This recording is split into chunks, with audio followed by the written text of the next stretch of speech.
नमस्कार ମୁଁ ଆପଣଙ୍କ ପ୍ରଭାସ ସ୍ୱାଗତ କରୁଛି ଆଜିକାର କାର୍ଯ୍ୟକ୍ରମକୁ। ହଁ ଆଜ୍ଞା, ମୁଁ ଆଜି ଆସି ପହଞ୍ଚି ଯାଇଛି ତ୍ରିପୁରାରେ ଥିବା ପ୍ୟାଲେସ ରେ। ତ ଆପଣମାନଙ୍କୁ ମୁଁ ଦେଖିବାକୁ ଚାହିଁବି ଏ ପ୍ୟାଲେସ ଆଉ ବୁଲିବି ଏବଂ ଆପଣମାନେ ମଧ୍ୟ ଦେଖେଇବି। ତେବେ ଆସନ୍ତୁ। 1899ରୁ 1901 ମଧ୍ୟରେ ଅଗ୍ରତାଲାରେ ମହାରାଜା ରାଧାକିଶୋର ମାଣିକ୍ୟଙ୍କ ଦ୍ୱାରା ଏହି ଉଜ୍ଜୟନ୍ତ ପ୍ରାସାଦ ନିର୍ମିତ ହୋଇଥିଲା। ଏକ ଚମତ୍କାର ଇଣ୍ଡୋ ସାର୍ସେନିକ ଆଶ୍ଚର୍ଯ୍ୟଜନକ ସ୍ଥାନ, ଯାହାକୁ ନୋବେଲ ପୁରସ୍କାର ବିଜେତା ରବୀନ୍ଦ୍ରନାଥ ଟାଗୋରଙ୍କ ଦ୍ୱାରା ଉଜ୍ଜୟନ୍ତ ନାମିତ। ଏହି ପ୍ରାସାଦକୁ ମାର୍ଟିନ ଇଣ୍ଡୋ ସାର୍ସେନିକ ଶୈଳୀରେ ଡିଜାଇନ କରିଥିଲେ, ଯେଉଁଥିରେ ମୋଗଲ, ରୋମାନ ଏବଂ ବ୍ରିଟିଶ ପ୍ରଭାବର ମିଶ୍ରଣ ଦେଖାଯାଉଛି। ଦୁଇ ମହଲା ବିଶିଷ୍ଟ ପ୍ରାସାଦରେ ତିନୋଟି ବଡ଼ ଗମ୍ବୁଜ 86 ଫୁଟ ବା 26 ମିଟର ଟାୱାର ଉପରେ ଅବସ୍ଥିତ। ଉଜ୍ଜୟନ୍ତ ପ୍ରାସାଦ ପରିସର ପ୍ରାୟ 1 କିଲୋମିଟର ବା 250 ଏକର ଅଞ୍ଚଳକୁ ଆଚ୍ଛାଦିତ କରେ ଏବଂ ଏଥିରେ ସିଂହାସନ କକ୍ଷ, ଦରବାର କକ୍ଷ, ପାଠାଗାର ଏବଂ ସ୍ୱାଗତ କକ୍ଷ ଭଳି ସାର୍ବଜନୀନ କକ୍ଷ ଅନ୍ତର୍ଭୁକ୍ତ। ଉଦ୍ୟାନର ଉଭୟ ପାର୍ଶ୍ୱରେ ଦୁଇଟି ବଡ଼ ବଡ଼ କୃତ୍ରିମ ପୁଷ୍କରିଣୀ ଅଛି, ଯାହା ପୁଷ୍କରିଣୀ ଏବଂ ଝରଣା ସହିତ ସଜ୍ଜିତ। ଉଜ୍ଜୟନ୍ତ ପ୍ରାସାଦ ନିକଟରେ ଅନେକ ହିନ୍ଦୁ ମନ୍ଦିର ଜମି ଅଧିକାର କରିଛନ୍ତି, ଯାହା ଲକ୍ଷ୍ମୀ ନାରାୟଣ, ଉମା ମହେଶ୍ୱରୀ, କାଳୀ ଏବଂ ଜଗନ୍ନାଥଙ୍କ ପ୍ରତି ଉତ୍ସର୍ଗୀକୃତ। ଦେଖୁଥିବେ ମୁଁ ଏବେ ଅଛି ଯୋଉ ତ୍ରିପୁରାର ଯୋଉ ପ୍ୟାଲେସ ରହିଛି ସେଇଥିରେ ମୁଁ ଅଛି, ଯୋଉଟାକୁ ଏବେ ଷ୍ଟେଟ ମ୍ୟୁଜିୟମ ତାଙ୍କର ହେଇଯାଇଛି।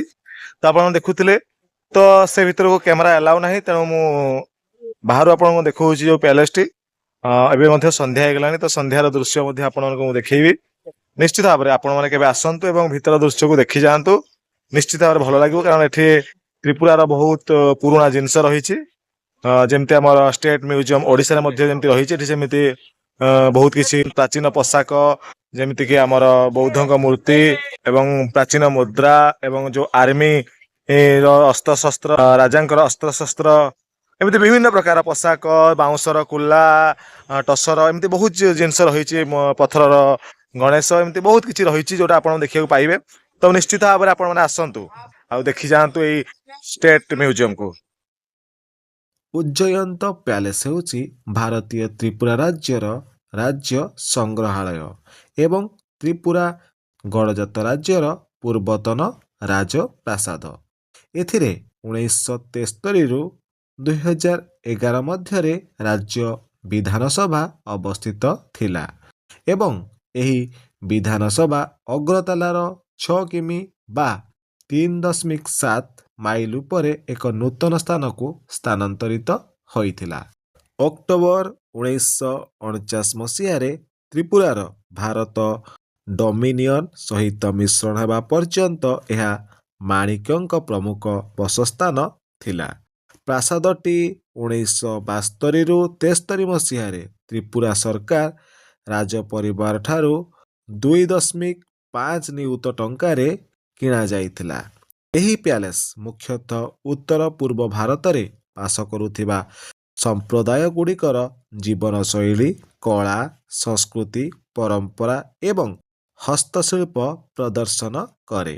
ତା ସହିତ ମାଣିକ୍ୟ ରାଜବଂଶର ଅନେକ ପଥର ମୂର୍ତ୍ତି ମଧ୍ୟ ପ୍ରଦର୍ଶନ କରେ। ସମ୍ଭାବ୍ୟ ଭୂମିକମ୍ପ କ୍ଷତିକୁ ରୋକିବା ପାଇଁ ପ୍ରାସାଦ ଭୂକମ୍ପୀୟ ପୁନଃନିର୍ମାଣ କରାଯାଇଥିଲା ଏବଂ 25 ସେପ୍ଟେମ୍ବର 2013ରେ ଉପରାଷ୍ଟ୍ରପତି ମହମ୍ମଦ ହମିଦ ଅନସାରୀଙ୍କ ଦ୍ୱାରା ଏହାକୁ ରାଜ୍ୟ ସଂଗ୍ରହାଳୟ ଭାବରେ ଉଦ୍ଘାଟନ କରାଯାଇଥିଲା। ତ୍ରିପୁରା ସରକାର ପ୍ରାରମ୍ଭରେ ପ୍ରାସାଦକୁ ତ୍ରିପୁରା ରାଜ୍ୟ ସଂଗ୍ରହାଳୟ ଭାବରେ ନାମିତ କରିବାକୁ ଯୋଜନା କରିଥିଲେ। ତ୍ରିପ୍ରାର ଆଦିବାସୀ ଜାତୀୟବାଦୀ ଦଳ INPT ଉପରାଷ୍ଟ୍ରପତି ଅନସାରୀଙ୍କ ନିକଟରେ ପ୍ରତିବାଦ କରିଥିଲେ। ତ୍ରିପୁରାର ସିଂହାସନର ପ୍ରଯୋଜକ ପ୍ରଦ୍ୟୋତ ବିକ୍ରମ ମାଣିକ୍ୟ ଦେବବର୍ମା ମଧ୍ୟ ଯୋଜନାବଦ୍ଧ ନାମକରଣ ବିରୁଦ୍ଧରେ କହିଥିଲେ।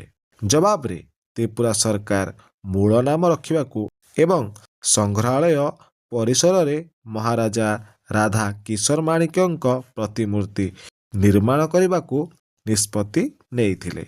2023 ମସିହାରେ ପ୍ରାସାଦକୁ ଆହୁରି ପୁନରୁଦ୍ଧାର କରାଯାଇଥିଲା। ଆଜିକାର ଅଧ୍ୟାୟଟି ଆପଣଙ୍କୁ କେମିତି ଲାଗିଲା ନିଶ୍ଚିତ ଭାବରେ କମେଣ୍ଟ ବକ୍ସରେ ଜଣାଇବେ। ଯଦି ଆପଣ ମାନେ ଚ୍ୟାନେଲଟିକୁ ସବସ୍କ୍ରାଇବ କରିନାହାନ୍ତି ତ ନିଶ୍ଚିତ ଭାବରେ ସବସ୍କ୍ରାଇବ କରିଦିଅନ୍ତୁ ଏବଂ ପାଖରେ ଥିବା ବେଲ ଆଇକନଟିକୁ ନିଶ୍ଚିତ ଭାବରେ ଦବାଇ ଦିଅନ୍ତୁ, ଯାହା ଫଳରେ କି ଏମିତି ଅନେକ ଭିଡିଓ, ଅନେକ ଘଟଣା, ଅନେକ ସ୍ଥାନକୁ ଆପଣମାନଙ୍କୁ ମୁଁ ବୁଲି ଦେଖେଇବି। ତେବେ ଆଜି ପାଇଁ ଏତିକି, ରହୁଛି ମୁଁ ପ୍ରଭାସ, ନମସ୍କାର।